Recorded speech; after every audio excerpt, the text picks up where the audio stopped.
Oh, hello, friends. Oh, yeah, we're here. Welcome. Welcome, everybody. It's been a week since we've streamed.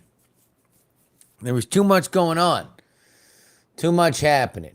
I was not in town on Friday. We had something else on Wednesday. I think interview. Oh, yeah. And then Monday it was the Kevin Ryan interview. So it's been a while. Been a while. But we're here now. We have so much to talk about. So much has happened. Good morning to you, Mr. MacBook Pro.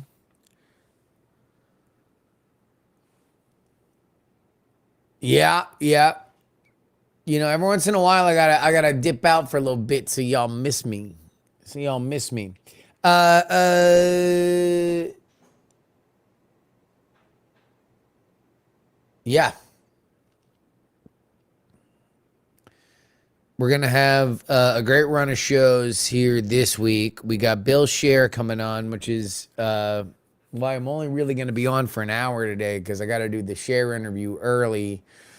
And then Ryan Macbeth will be on the program, and he is going to run us through the kind of the world at war, as it were.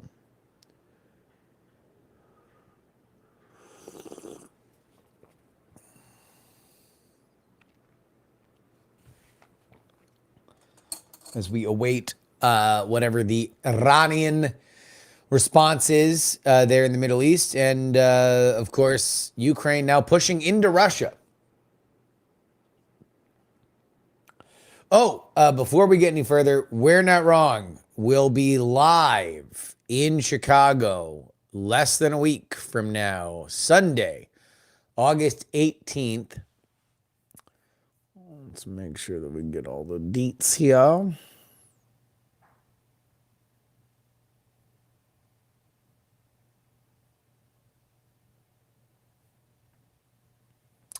The Greenhouse Theater. Greenhouse Theater is where we're going to be.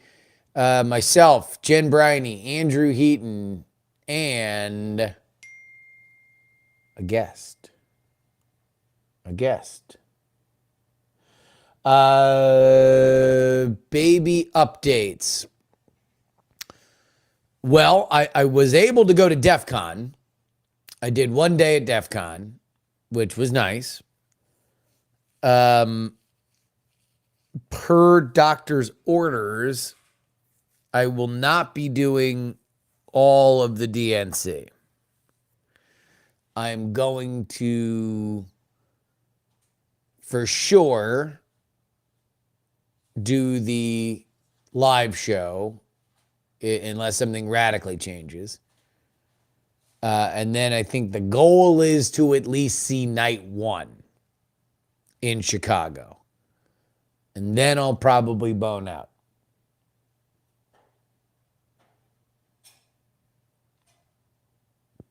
Sounds hot at the Greenhouse Theater. Yeah, sorry the ticket link took a little bit. We were moving at the speed of Chicago improv theaters. But it's going to be a great venue, and everybody is very excited, including our special guest. So it looks like I will make it to Chicago. Hopefully, I don't know. I mean, here's the reality. It does not appear that the baby is going to be earlier than the due date, but we don't know. Nobody knows. Only God knows. God did. Oh boy. So before we get into politics, I very much enjoyed Olympic basketball. I watched the whole gold medal game. I watched half of the Serbia game, which was amazing. So on the way out to DEF CON, I my flight got delayed by like an hour and 45 minutes, which basically just like put me in the bar to watch the Serbia game, and it ruled. Oh my God, the Serbia game was awesome.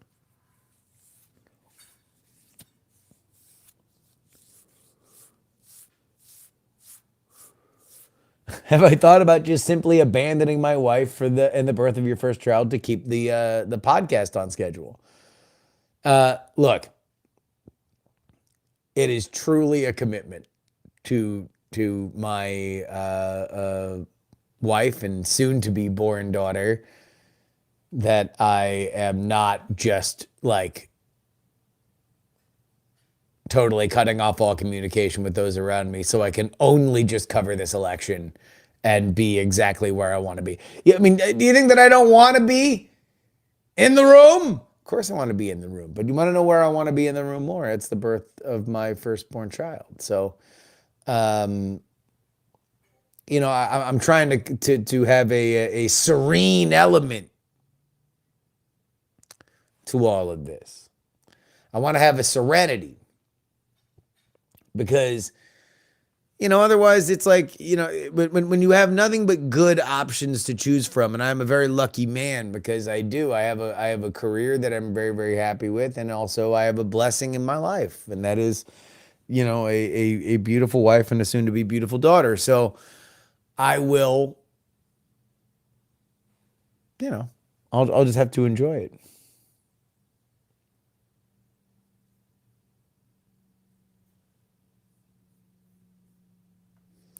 Will the 2028 Summer Olympics be a jumping off platform for Newsom's presidential campaign? Well, I mean, look, if you are a believer of the poly market odds or of some of the prediction markets, Gavin Newsom's not going to have a presidential campaign in 2028 because President Kamala Harris will already be in office.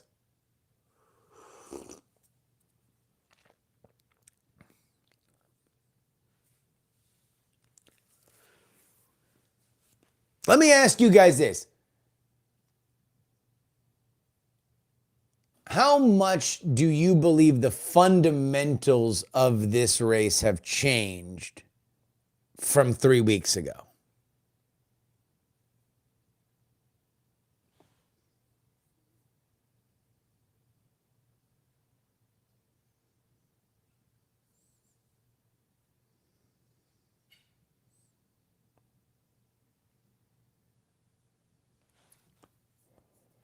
We will get to the wall stuff in a second.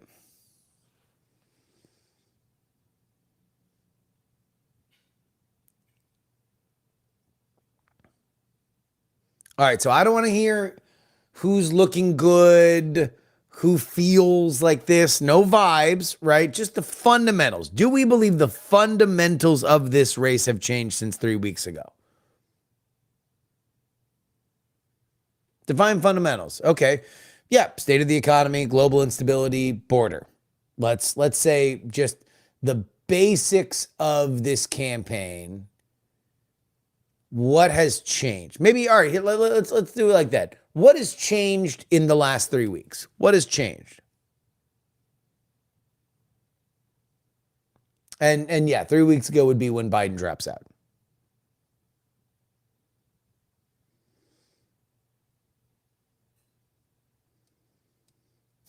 If the fundamental was Biden versus Trump, then the fundamentals are 50% different. Okay. All right. Well, I guess that really is what I'm trying to get at is how much is the difference between Biden and Kamala?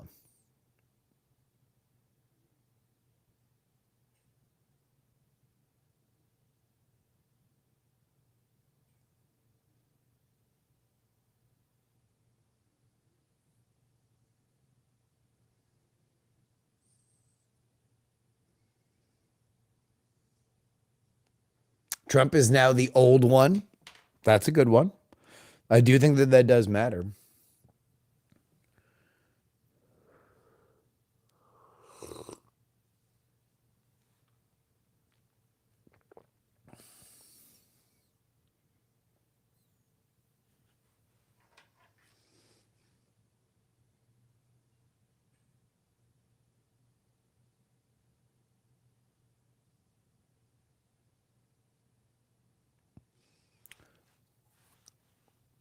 One looks alive and the other's a corpse.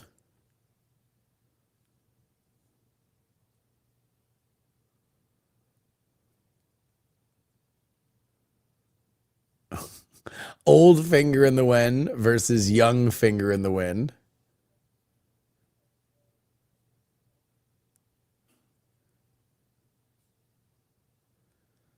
Kamala hasn't had the worst debate performance in history moment so far. True. Although we are going to get debates. That did happen last week while we were gone.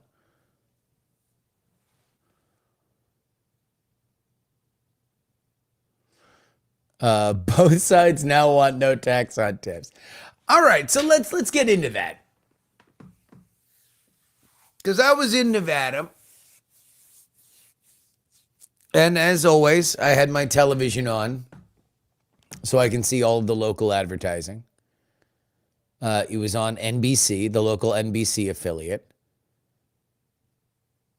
And there was a Kamala Harris ad that came on explaining how she is a border hawk. Kamala Harris cares about the border. Kamala Harris is going to put thousands of new Border Patrol agents on the border. Donald Trump scuttled a plan to totally reshape the border. Kamala Harris, tough on the border, tough for you. And then at an event in Vegas, which I did not go to because I was promised home, she said that she is for no taxing on service worker tips.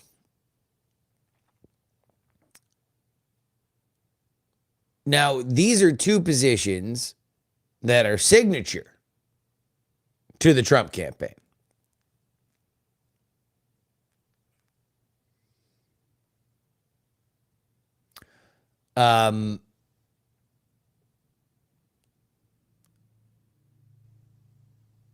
Here's my thought.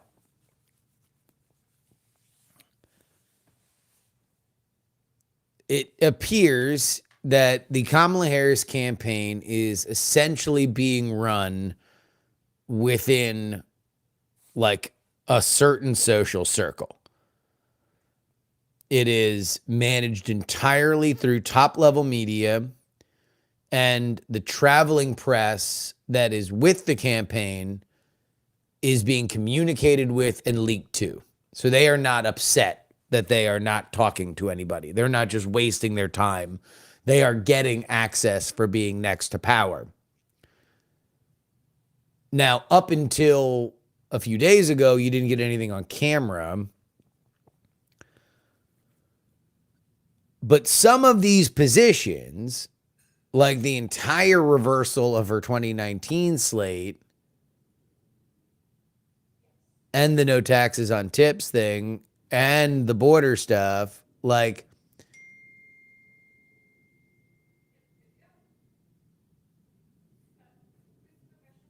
is there Patreon news?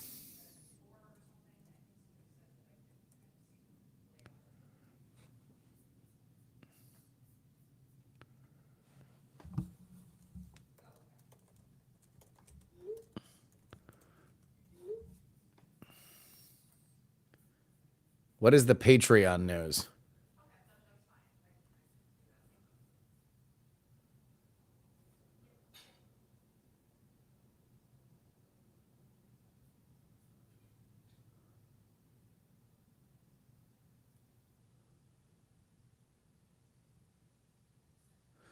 That is a Bill Clinton tactic. Steal the easy, good ideas. Well, I mean, it certainly is it is a sign of populism. The thing with no tax on tips is that Biden hadn't really said anything about it because ultimately Kamala Harris has two different problems. Number one, there is how much can she reshape herself from the last time that she ran, and then there's how much can she separate herself from. Oh shit. Oh, shit.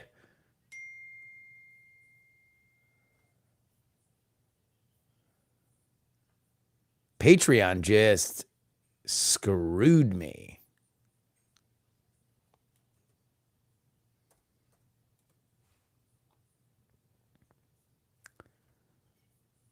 Patreon is taking away the way that I make money.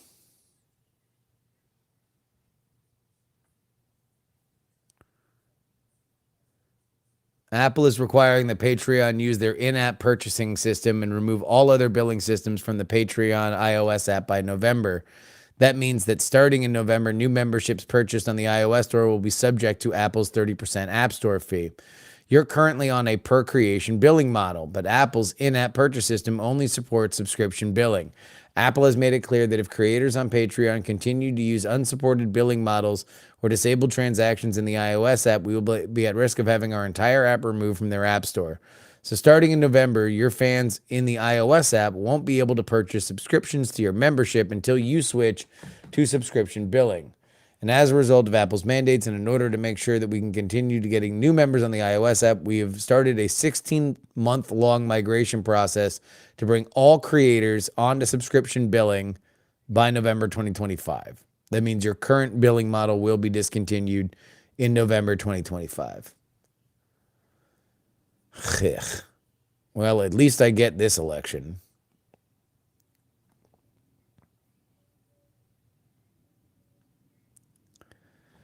Sounds like Apple is the one screwing you. No, this is, I mean, it's fine.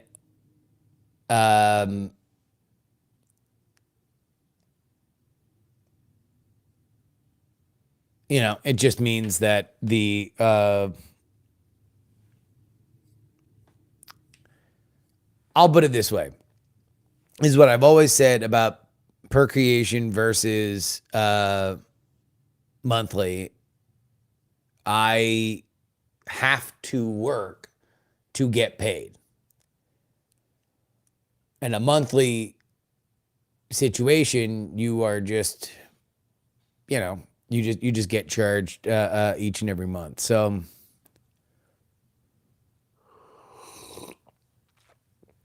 I'm not going to say anything bad about Apple. I only say that for Google. No, well, I do criticize Google a lot, but I can criticize Apple. And look, I'm not here to say that Apple has no part of it. I just have a lot of frustration with Patreon.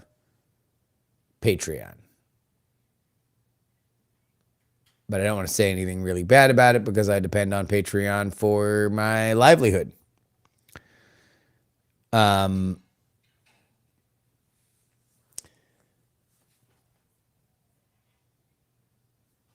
Yeah, I know everyone's going to use this as their own hobby horse. It is a big change, you know, for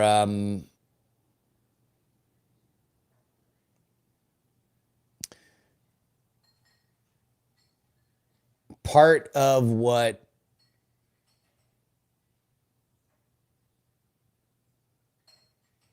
I mean, look, it is what it is. I mean,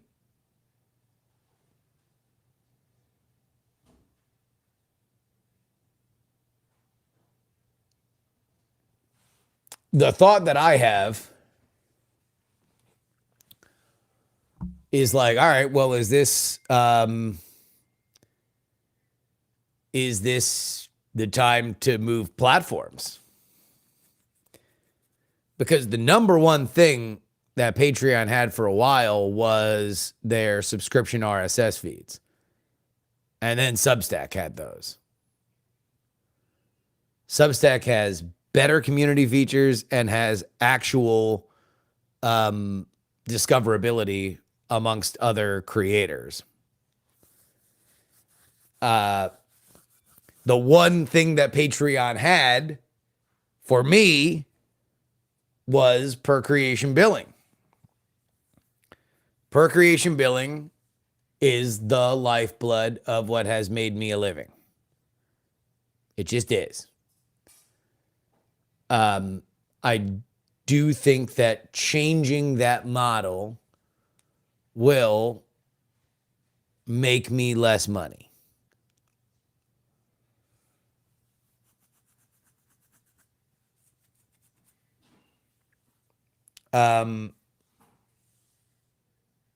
You were smart for pitching your own domain for subs rather than a particular service. Oh, yeah. I mean, takepoliticsseriously.com will point to wherever it needs to go. The problem is just going to be migrating everybody from one platform to another. And I don't know whether or not I am mad at Patreon enough at this to do it. That being said, I now no longer have a reason why I would stay with Patreon.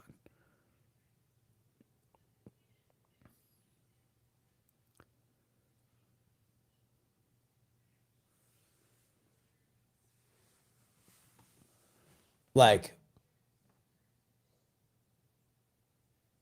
I already have a Substack. The question would be whether or not I could make that happen. Anyway, all right. So there we go. Sorry, a little shop talk here. But the old pal Garrett Weinzierl hit me up while I was live to let me know that at least it's not going to happen during the election. Well, for the love of God, please do not throw sand in the gears on what is happening now.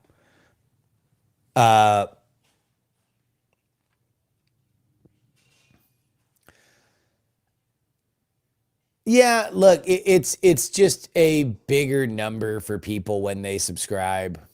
You know, it's like the $3 level is something that matters to my branding, and it's $3 a week. Now, the other thing is that, like, every once in a while, you get a 5 Wednesday week. That's nice. That will no longer happen with monthly billing.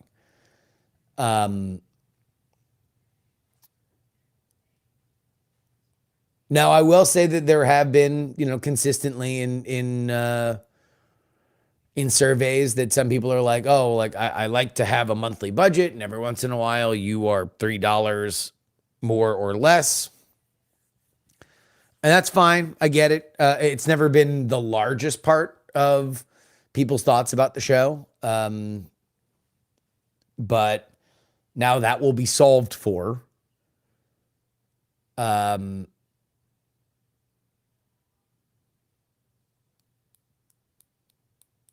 It is what it is.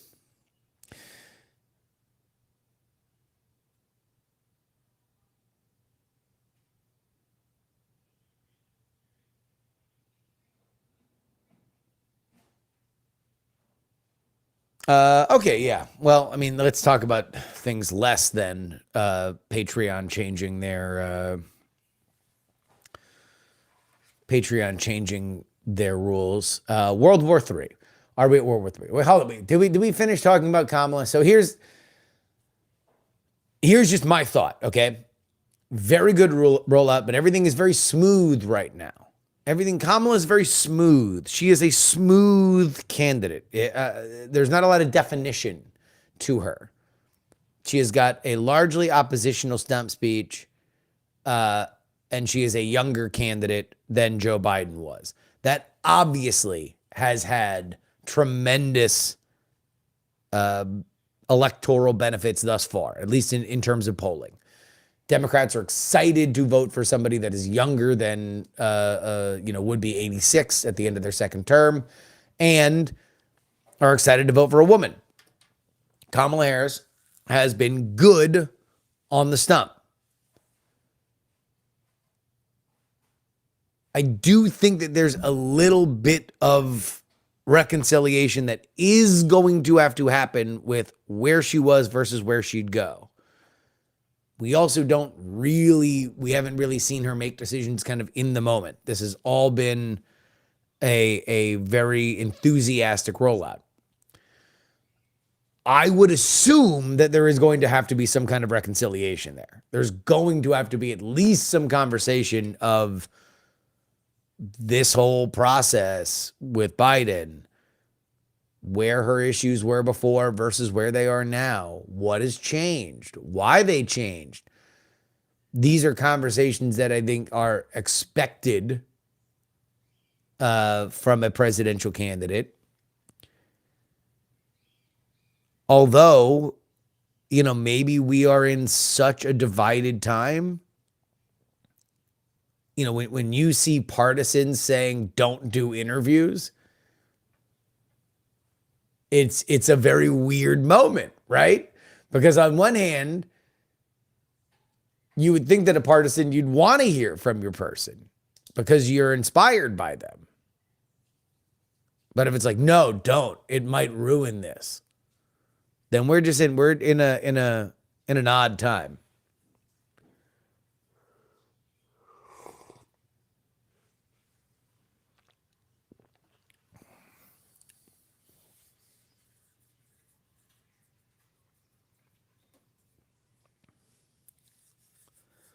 Imagine a politician not wanting to talk about politics. Yeah, it's very odd because I think by record, this is probably the most progressive ticket that has run for president between Kamala and Walz. And yet they are running as moderates. They are aggressively running as moderates. And so right now, what is happening is that they are very smooth. They are everything to everyone, so they can do that. I don't know if you can do that from now until November, but maybe you can. I don't know.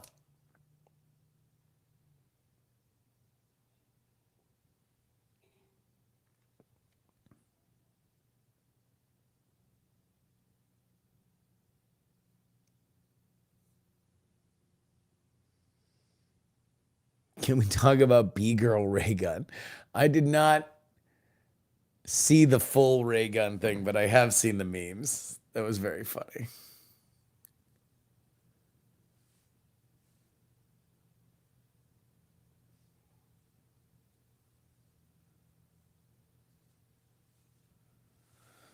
I think people are kind of sick of Trump, and keeping Kamala blank slate benefits her, but eventually she will have to come out with some policies.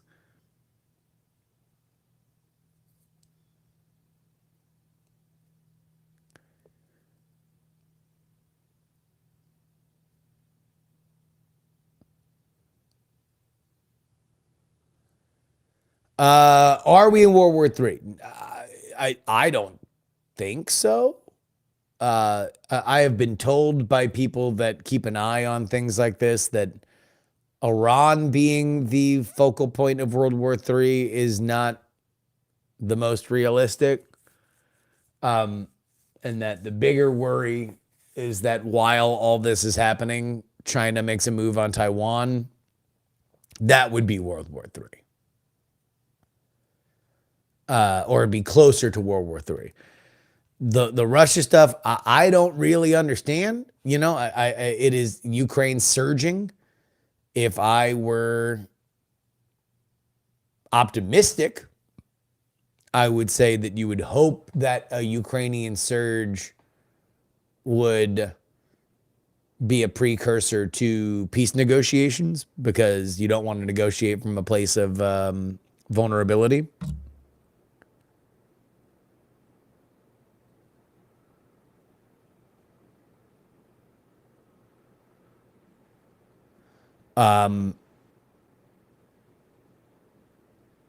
I will say I was not particularly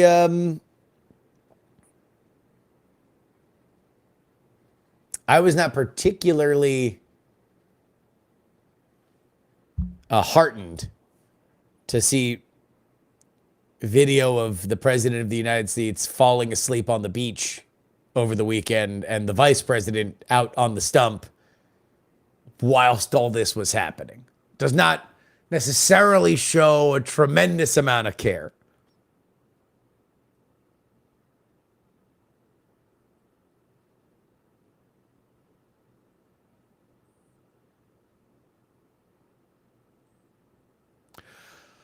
Look, I have made no bones about the fact that I don't particularly like or enjoy the stewardship of Tony Blinken's State Department or Lloyd Austin's Defense Department.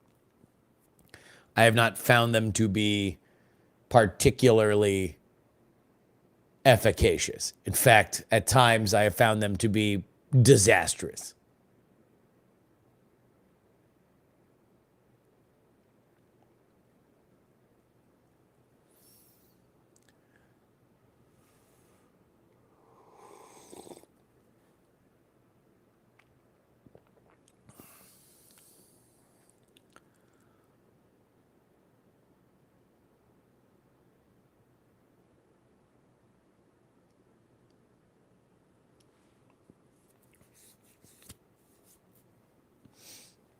Obviously, Harris is not a progressive. She was a cops prosecutor that sent thousands of people to jail on weed crimes.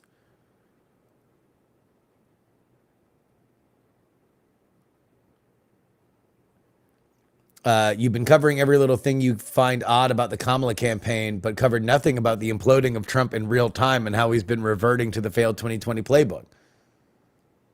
It's that time of year again, isn't it? It's that time of year again. Once every 4 years. Once every 4 years. It's around this time from now until the election when you're not covering my candidate correctly. You're covering the other candidate better than my candidate. Oh, you're being too critical. You're being too critical. I have been really interested in the Kamala campaign because it's new. You know, I have to do my due diligence to figure out exactly what it has. I have spent a lot more time covering the Democratic side of the aisle this time, and I think I was fucking justified in doing it with Biden because he dropped out of the race. I have been very, very focused on Kamala because, again, she is the election right now. Donald Trump is a known person, a known commodity. There are little shades of gray and difference. You know, sometimes he's shot in the ear. Sometimes he's giving a press conference. But in general, Trump is known, Khaleesi. You know who Trump is. We have no idea who Kamala is at all. You know, we have our Spin, who's a progressive, should be thrilled to have a progressive ticket, says, no, she's not a progressive. So we can't even agree on where she is on the spectrum. So I am paying a lot of attention to it. Because I do think that it is the definition of Kamala Harris is the election, in my opinion. That's my state of the race. That is it.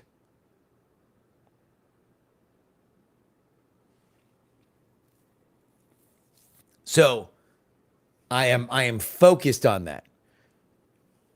I said on the PX3 Extra on Sunday, I came out this morning, I've got real Trump questions. I thought JD Vance had a very good week last week, but I got questions about Trump. I got big questions. I got big questions on exactly how he is going to comport himself, how he has comported himself. He famously gets fussy when he is behind. He does not like it. We spent a lot of time, including on this show, talking about how Susie Wiles and Chris LaCivita were running a great campaign. And it was finally the team that Donald Trump could trust. We're going to find out if that is true over the next few weeks. Because the unprecedented excitement that we saw out of the Democrats, you can chalk up to being a part of history. We have to know how much it's real. And I think that it is safe to say that more of it is real than the Trump campaign would have wanted. So now, do you have the ability to weather the storm and then mount an offense? The reason why I said JD Vance had a good week last week is because he was the one that was out there being active. The fact that he went to all of those same stump speech locations. I think that they landed something with the stolen valor stuff on Walsh, which took down what was already this gigantic explosive moment for them. I do think moved the needle in a way that the Trump campaign wanted. It moved Kamala to take questions. It moved Kamala to say that she was going to do an interview. That is good. I don't think Donald Trump did a whole lot to help his case last week. I think this AI shit is embarrassing. That's embarrassing, dude. When you have lines of attack that are there, to be talking about the dumb AI controversy with the pictures from the Michigan rally, embarrassing.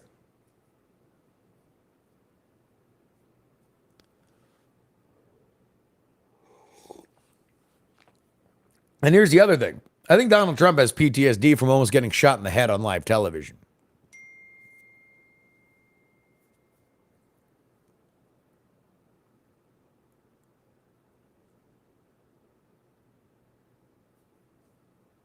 And I think that that's going to affect his performance. You know, there's a lot of like, oh, Donald Trump's different. Donald Trump's different ever since the shooting. I do think he's different, but I don't think it's him, you know, having this serenity of a monk. I think will largely be untreated PTSD. Sorry, that's Heaton texting me about the fucking Patreon thing. I have been a per creation evangelist for a very long time. So I'm sure I'll be getting text messages all day today.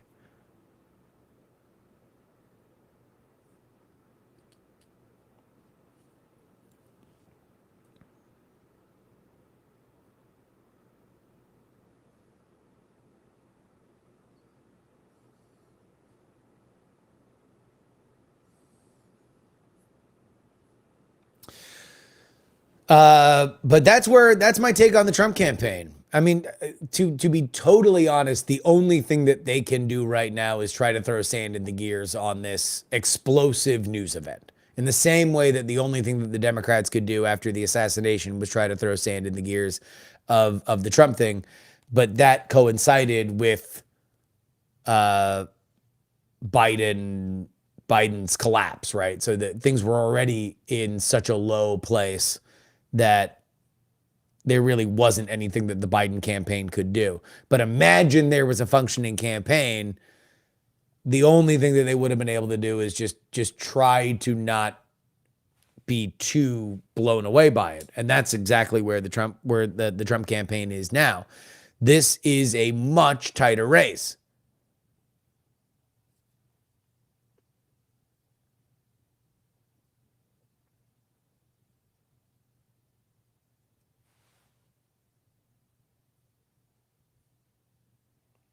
Have you seen the 1968 DNC board game that's been kickstarted? No.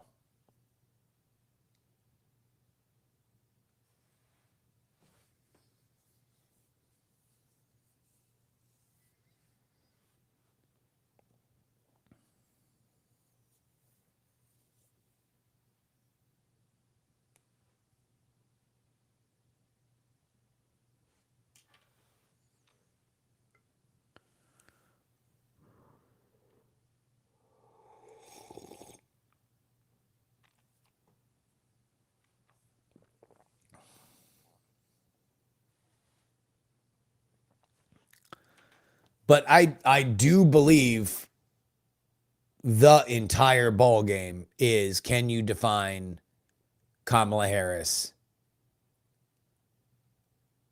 between now and November?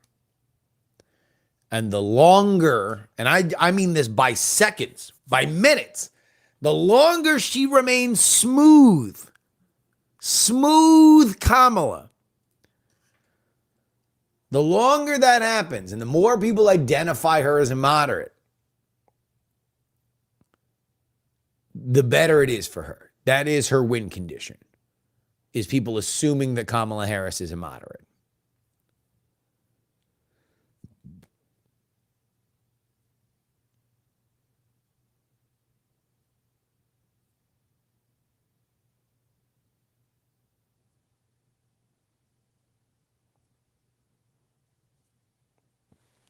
I believe Vance needs to shut the fuck up. Go Royals. This would have been a much worse. The Trump campaign would have been in much worse shape if JD Vance didn't find his footing last week. He is the only person that was putting points on the board for the Trump campaign. He was out there. He did a lot of media. And again, you know that he was doing things that the Kamala Harris campaign didn't want him to do because Kamala Harris changed Tim Walz's rank on their website.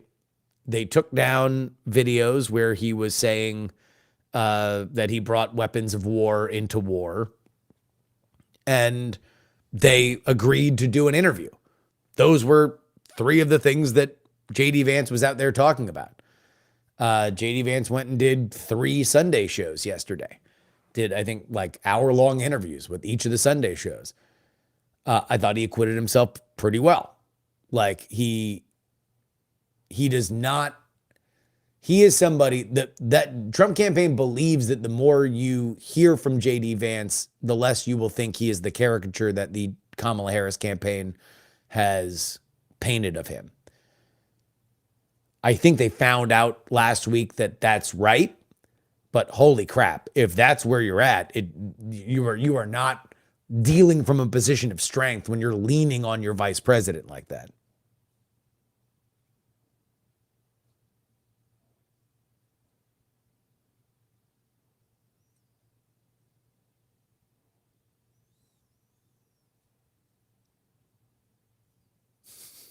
Yeah, my watch tan line. It's summer, baby. It's summer.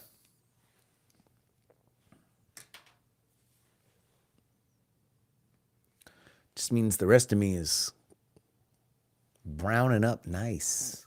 Browning up nice.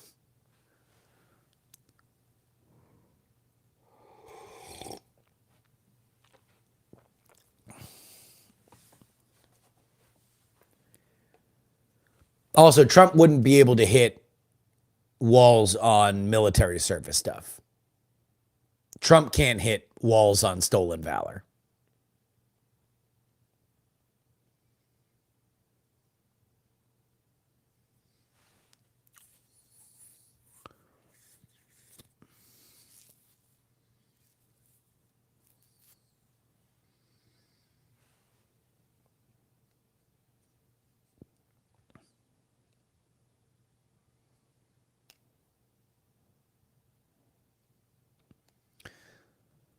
I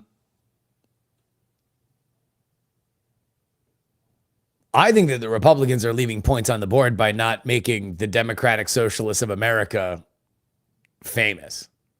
Like they should be promoting that, like the DSA is talking about this being the winning ticket. This is their ticket.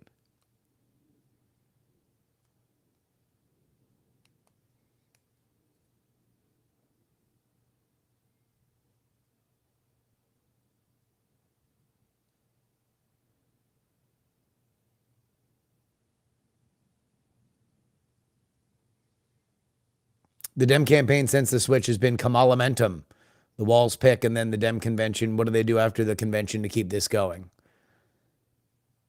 Well, again, part of this is the you're going to have to reconcile who Kamala is now. Who is she now, and how did she get to where she is now?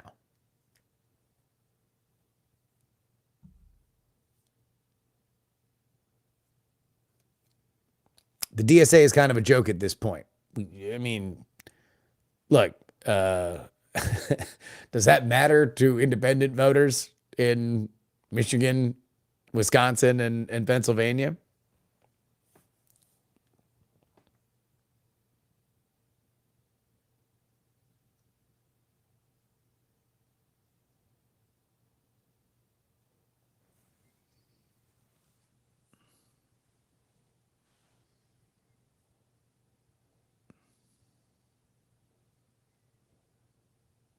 Do they, though? What pushback are they getting on definition? Well, like, I don't know. Maybe. I mean, look, Idris Arslanian, maybe you can run an entire campaign on vibes. Maybe it's just all stump speech and you just never put out policy. Maybe people just hate Donald Trump that much that you don't have to explain how you went from I'm going to ban fracking on day one to I'm okay with fracking. And maybe environmentalists are like, you want to know what? We hate Donald Trump so much that we are fine with fracking.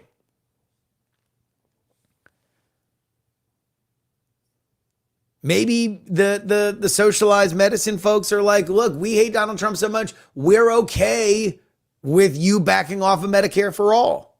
But usually what happens on a long enough timeline is that you say, wait a minute, okay, so what are we getting here? On one side or the other.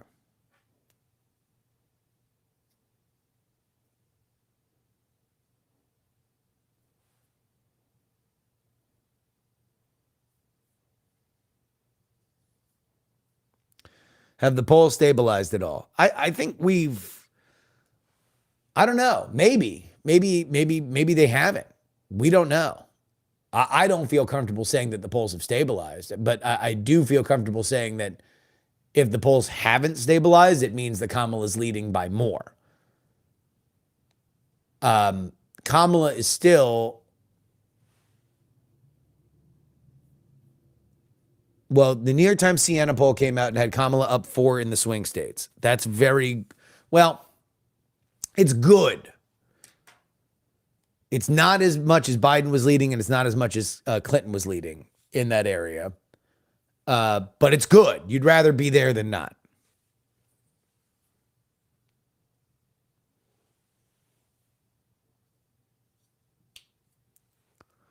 Biden was up 8 in most of those states by the time that it was election day.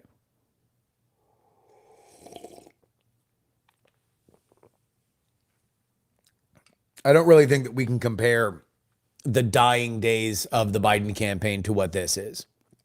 So it's like, yeah, there's a gigantic swing, but also it went from Democrats quitting on their own candidate to Democrats excited. So it's like, what is the number there?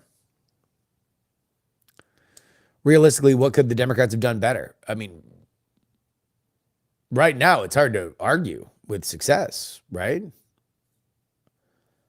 I still think book my ticket on the, if they lose Pennsylvania, the Shapiro thing will loom large. If they lose Pennsylvania, the Shapiro thing will loom large.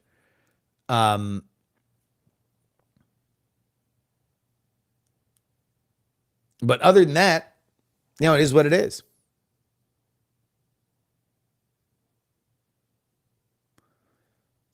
Am I excited to not be a sociopath anymore in a few weeks?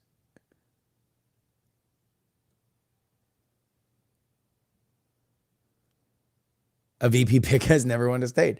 I do believe it. I don't believe that my opinion will sway what the discourse says.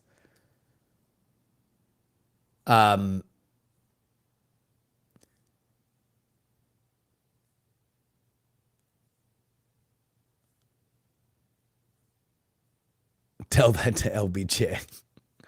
Well, yeah. I mean, in modern history.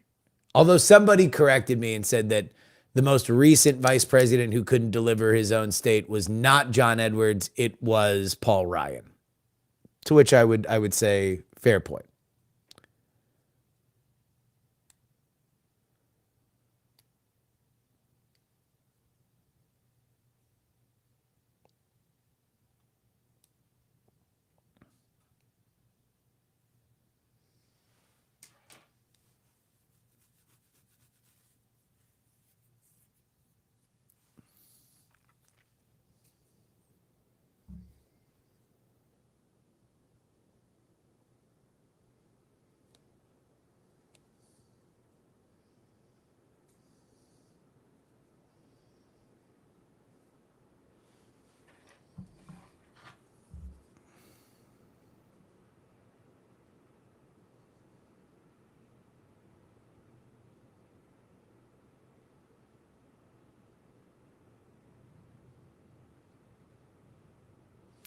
All right, gang.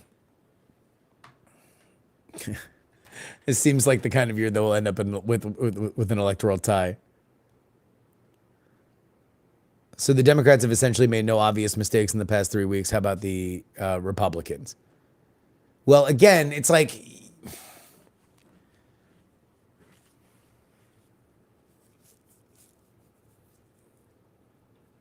when you've got the momentum, you're kind of on defense on the other side. And so I think that on the good side, the Republicans found a space for JD Vance. JD Vance kind of came alive post Walz pick.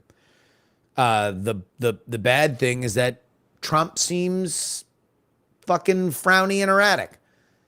And he's not focusing on the things that need to be focused on, which is defining Kamala Harris. If they do not define Kamala Harris, they will lose. That's that. That's my opinion. I think Kamala Harris is fairly definable. So I on par think that we're in a little bit of a let's not start sucking each other's dicks quite yet, gentlemen, situation with the Kamala Harris campaign. Democrat enthusiasm is high, but will it remain high? And at the end of the day, are you just betting on another rerun of the 2019 campaign, which also started very high, also started with all the money, and then the longer she was out on the road, the more it fell apart? I don't know.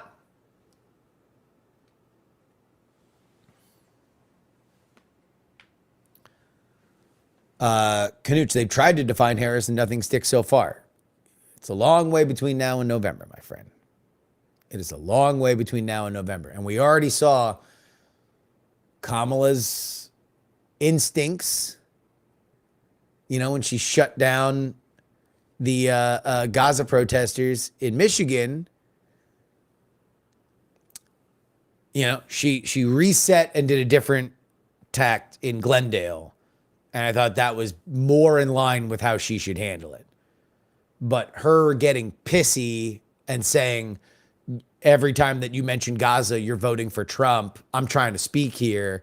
It was great in the room for the people that are really excited, but it to me brought up, okay, was she not prepared? How are you not prepared for Gaza protesters in Michigan?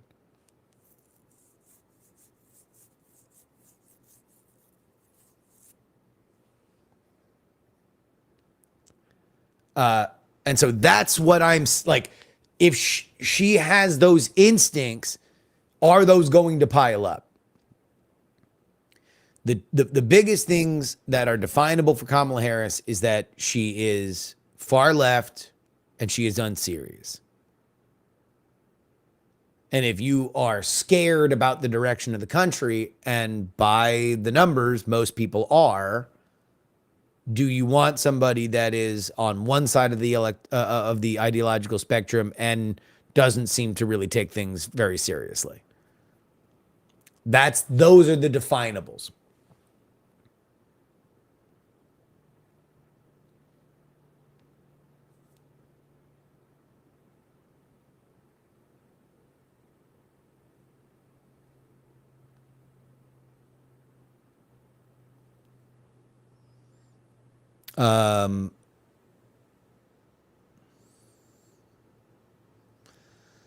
Yeah, and then what seems to have also stuck is the idea that she's just a fair weather person, a chameleon, as they say.